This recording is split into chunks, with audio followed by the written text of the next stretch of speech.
Yo, what is going on, you guys? So today I'm bringing guys a brand new sports cards video. In today's video, we are going to be talking about some basketball cards that I personally believe are about to crash in value. Now, before we get into that, I did want to say, as you guys know, this week's giveaway is a box of 2023 NBA Prism that just released.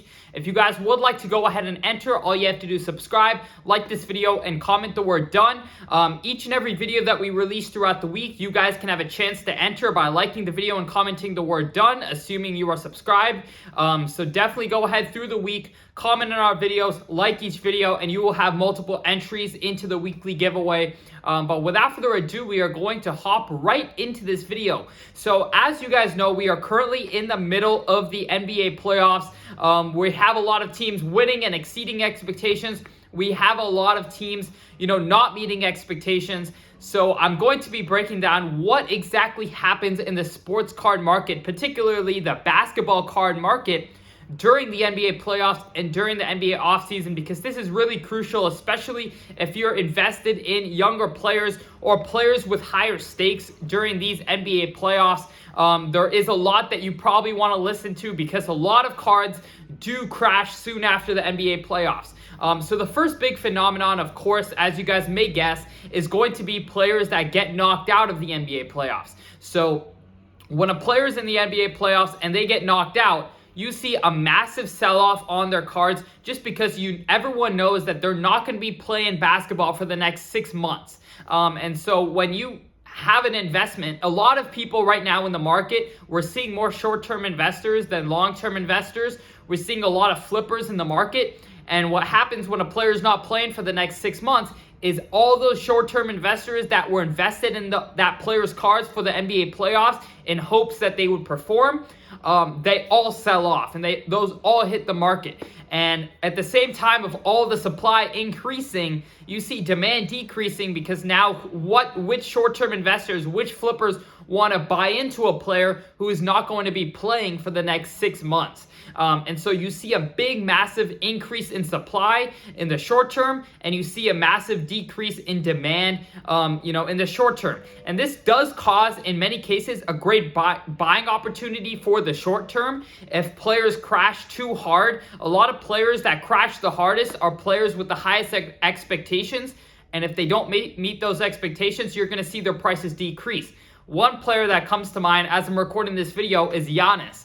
The Bucks were the first seed. Their expectations were to make the NBA Finals. They had the best odds in the Eastern Conference, and they got knocked out 4-1 in the first round by an 8th seed. Right now there's a lot of demand over the Heat because the Heat were not expected to beat the Bucks, of course. And so when a player does exceed expectations, when a team does exceed expectations, you're going to see their prices go up. Just like stocks, a price in any market is based on the expectation of what they're going to do, right? And so the expectation was that the Heat were going to be a first-round exit. Now, once they beat that expectation, you see prices rise. Now, for example, for the Bucks, you're likely going to see a big sell-off. I know Giannis's market is a lot more stable than other players, such as Jimmy Butler, who, if he got knocked out, a lot of people are going to be selling that because they're mostly short-term investors in Jimmy Butler's card market. It's mostly filled of collectors and short-term investors. Whereas Giannis, there are a lot of longer-term investors, which is a good sign for his prices not crashing too hard, right? So you're going to see different players crash at different levels. So, for example, for Giannis, you're going to see a percentage of short-term investors sell off their Giannis cards. There's going to be a big influx in supply, so even if demand stays the same, which is probably going to decrease, you're still going to see prices decrease for Giannis. And when a player doesn't exceed expectations, that's the risk that you're holding in buying into playoff players. And so right now we're likely going to see a massive sell-off on Giannis's cards from short-term investors. So it could pose a good buying opportunity for the long term.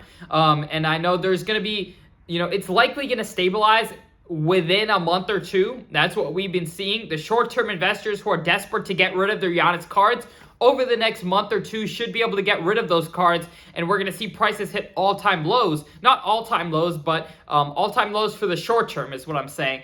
So just lows, new lows for the short term is what we're likely going to see for Giannis's cards, for example, and other players who get eliminated from the NBA playoffs. If we see the Kings get eliminated, you're likely going to see a sell-off in the short term for De'Aaron Fox cards. However, what I see happening there is that during the offseason, his cards start to heat up again leading into next season because there's new expectations set for the Kings. There's new expectations set for De'Aaron Fox. And now instead of down here, he's likely going to start off next season up here.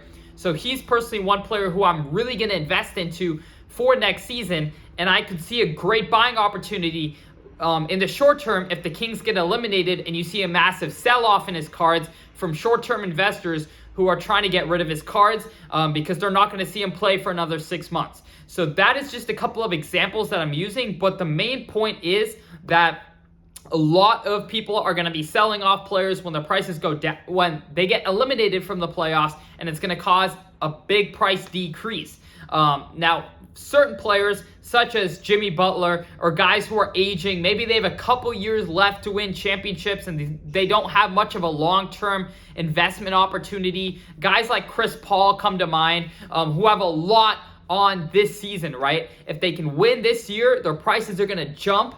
But if they don't win this year, you don't know how many more opportunities he's going to get to win a championship. And if he retires, where's the long-term opportunity for Chris Paul, given he didn't win a championship and he's not one of the, I guess, all-time greats in some people's minds.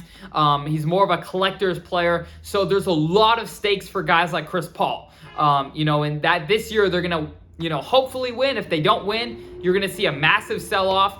Because most of the people in this market are going to be shorter-term investors, not many long-term investors in guys like Chris Paul. And so when you see a player like Chris Paul, who it's maybe his last few years to finally break through, and he doesn't, that's when you could see a massive price decline. And we've seen that plenty of times before with players who didn't quite meet expectations, and maybe it's their last couple years and it's their last chance to do it, and they don't do it. That's when you can really see their prices decline. So for guys like De'Aaron Fox, I'm not worried about his card prices just because even if you see a short-term sell-off, in the long term, there's plenty of investors who are trying to buy into De'Aaron Fox this offseason for the long term. Plenty of guys who will believe in De'Aaron Fox for the long term. Plenty of De'Aaron Fox long-term investors, for example, or any other young player who you want to point to. There's going to be more longer-term investors for younger players who have more legs in front of them. And so you're not going to see as steep price declines for players who get knocked out who have more long-term investors in their market.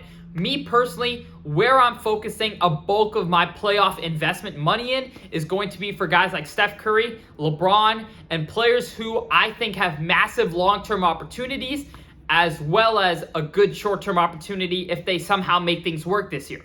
And so that's where I see where I'm looking personally to find the greatest deals is the lowest risk to the highest reward ratio. So every single card on the market has a reward and has a risk. And so there's certain players that have higher risk than reward. For example, new rookies that come out who have massive hype, like Zion did when he came out.